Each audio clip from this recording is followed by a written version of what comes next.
I'm going to tell you my name in 4 different languages. Now, this isn't a test, but see if you can catch some of the similarities and differences between them. In English, my name is Joe. In German, mein Name ist Joe. In Spanish, me llamo Joe. And in native Hawaiian, Ojo Ko'uinoa. Now, a few things probably pop out pretty quickly. One, German and English are close to identical. The words clearly translate really quickly, the vocabulary is almost the same. It's obvious which word means which, going from either language to the other. Spanish, a little bit different. Clearly some different vocabulary, but given that my name is in the same place in the sentence, and that me, meine, and my are pretty similar, it's safe to assume that these sentences all flow in the same order in those 3 languages. Taking a look at Hawaiian though, it's clear something's different. None of the vocabulary is the same. There are some sounds, articulations, and characters that are not existing in those other 3 examples. And given that my name is pretty much the first word in the sentence, it's clear that the words in the sentences are not in the same order at all. Now, generally speaking, and in a broad sense, this has to do with how related or unrelated languages are. And it's a very basic example of what's called word order typology, and it's what we're going to be talking about today on pedal-powered Anthropology.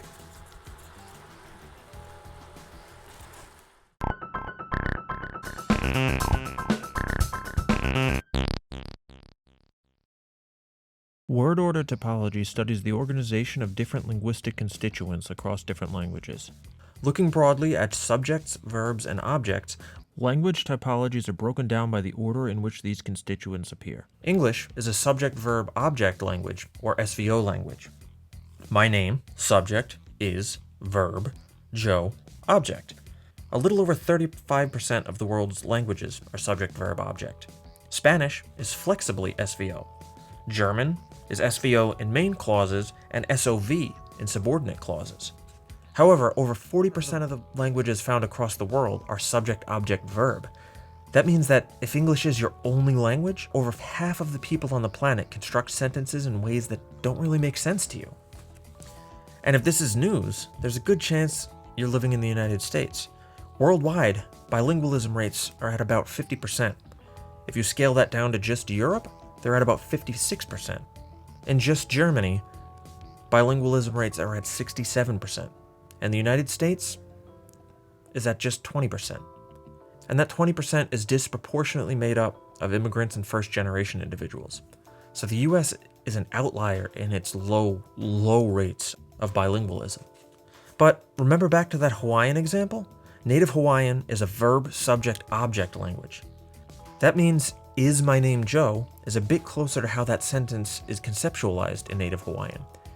VSO languages account for just 6.9% of world languages, but that still makes them the 3rd most popular. There's plenty of flexibility in Hawaiian, or any other language for that matter, that allows native speakers to construct sentences in virtually any order imaginable. But it's that baseline order of those 3 constituents that make it seem immediately like a huge departure from the norm, when really it's anything but. All right, at this point, I'm sure a couple of you are thinking, all right, language as a concept is amazing, and there's a simply staggering, mind-blowing amount of linguistic diversity on the planet. Aber wieso sollte ich eine verschiedene Sprache lernen? And off the top of my head, I can think of a few reasons for that. The first, we live in a rapidly and irreversibly globalizing world. Thanks to the invention of the internet, within a generation, we become able to communicate instantly, in real time with anybody, anywhere in the world, whenever we want to. And because of that, knowing a second language, even a basic understanding of a second language can really help bridge that communication gap when speaking to somebody who's not fluent in your language. And relatedly, I don't think that there's a career field on the planet that wouldn't favor a job candidate that spoke multiple languages. And on a more sciencey end of things, there's reams of research supporting, the mental and cognitive and even psychological benefits of learning another language. It's associated with increased memory and recall.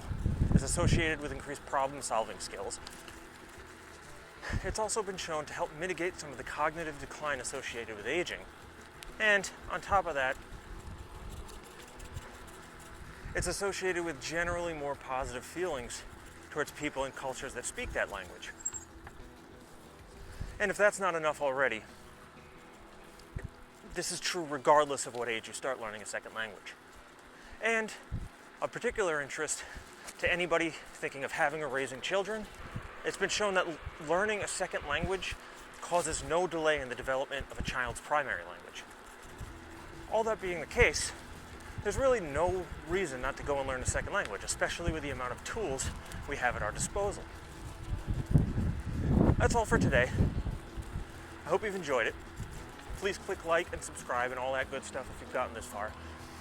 And if you know a second language, or a third language, or a 12th language, please leave a comment letting us know, what language experience you have, what part of the world you're from, and how old you were when you started learning. And if you've tried another language because of this video, definitely let me know in the comments because I'm sure we'll have a lot to talk about. Thanks for watching.